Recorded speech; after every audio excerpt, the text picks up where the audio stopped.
Baik, selamat sore. Perkenalkan nama saya Nusensial Kristi dengan NIM G00240017 dari kelompok A8. Izin menjelaskan mengenai laporan aparatif anatomi yang ketiga mengenai ekstremitas inferior tentang artikulasi genu, ligamentum yang memperkuat serta anatomi dari os femur itu sendiri. Baik, kita tahu bahwa artikulasi genu itu kan tersusun dari dua os, ada os femur dan juga os tibia dan fibula, tapi yang berikatan secara langsung adalah os tibia. Di sini dia akan membentuk sebuah articulatio genus, dan articulatio genus itu terdiri dari articulatio femorotibialis dan juga articulatio femoropatellaris.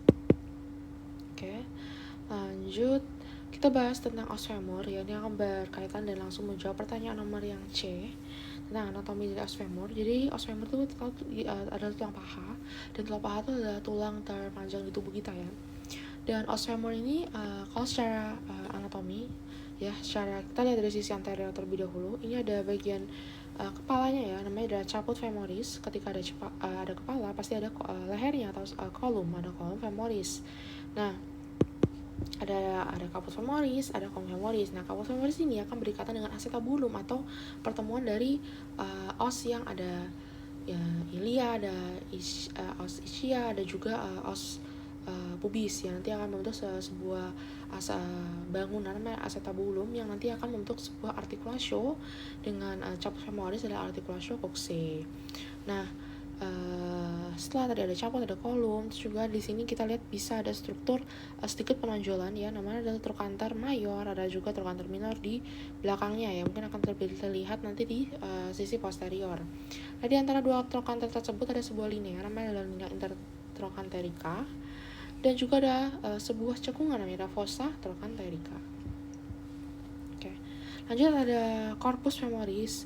Nah, selanjutnya di bagian distalnya ada epicondylus lateralis, ada epicondylus medialis, juga ada tuberculum adductorium, dan juga ada yang paling penting ada fascias patellaris, di mana ini akan berperan penting dalam pembentukan articulation genome karena dia akan menempel di bagian atas dari os tibia, yakni ini fascias articularis superior gitu. Terus kita bahas dari bagian posterior dari os femur. Ini ada caput yang tadi udah terlihat, terus ada juga kolumnya. Nah, mungkin ini yang lebih terlihat lagi adalah trochanter mayor atau trochanter minor, dia lebih sisinya lebih inferior. Dan juga ada crista intertrochanterica. Terus selain itu juga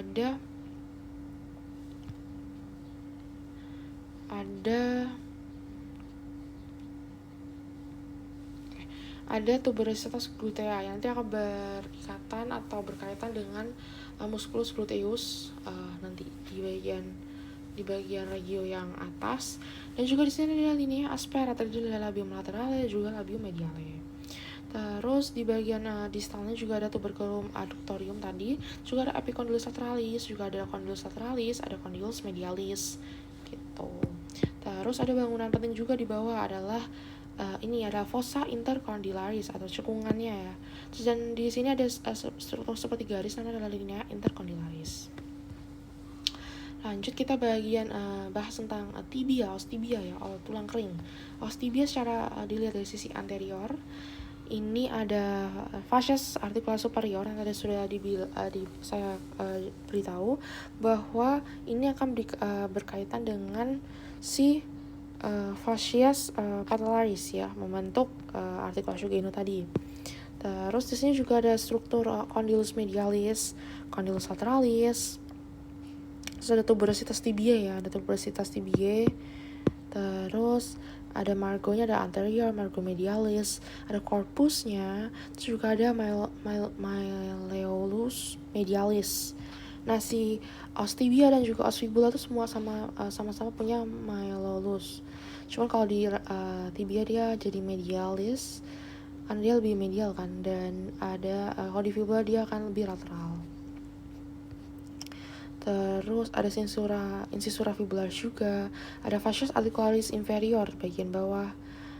Dan kalau kita tinjau dari sisi posterior, ada tuberculum intercondylaris laterale, ada meniscus intercondylaris, ada linea musculi sole, ada margo interossus, ada sulcus malleolaris, ada fascias articularis malleolimedialis, dan juga ada fascias articularis inferior seperti yang tadi dikatakan. Oke, kalau yang ini adalah sisi dari POV dari atas ya. Kalau kita lihat dari os tibia itu ada bagian yang ini, ada area intercondylalis inferior, tuberositas tibiae, condylus lateralis, ada seperti area intercondylaris posterior. Oke. Nah, kita bahas dari os fibula. Os fibula ini sebenarnya tidak banyak bangunan penting. Dia hanya ini, ada capitis fibulae, ada caput fibula, ada caput ada kolum, ada crista medialis juga. Terus ada foramen yang di sini mungkin penting, ada foramen tracheum. Terus ada korpusnya, ada fascias posterior. Oke. Ada juga fossa meli lateralis. Nah, terus ini ya. Oh ya, bedanya juga dengan os tibia. Kalau di os tibia itu kan kalau di os tibia itu penonjolannya kan di bagian bawah, tapi kalau di os fibula dia di bagian atas, jadi silang gitu. Terus kita lihat bahwa ini adalah articulatio genu ya,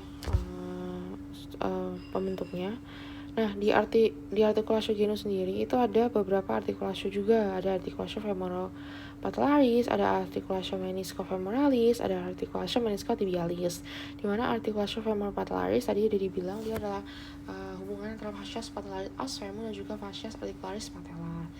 Terus ada articulatio meniscofemoralis, di mana dia merupakan hubungan antara condylus femoralis dan juga meniscus medialis et lateralis. Dan juga ada articulatio meniscofitibialis, di mana merupakan hubungan antara condylus tibiae dan juga meniscus medialis et lateralis. Oke. Terus tadi ada mengenai ligamentum juga ya. Ada ligamentumnya yang memperkuat, ada beberapa, ada seperti ligamentum cruciatum anterius, ada nanti ligamentum cruciatum ligamentum cruciatum posterius. Ini yang hubungannya dengan ACL-PCL.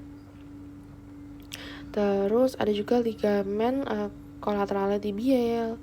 Nanti ada ini juga ada ligamentum transversum genus yang mendatar ini, dan juga ada ligamentum patellae. Terus selain itu juga ada ligamentum meniscotibiale posterius, ada juga ligamentum meniscotibiale anterius. Terus ya tadi ligamentum cruciatum itu kan ini ya, ada kaitannya dengan si ACL atau anterior cruciate ligament, dan juga ada PCL ya, yang sering terjadi fraktur pada atlet. Baik, mungkin itu saja dapat saya jelaskan. Sekian dan terima kasih.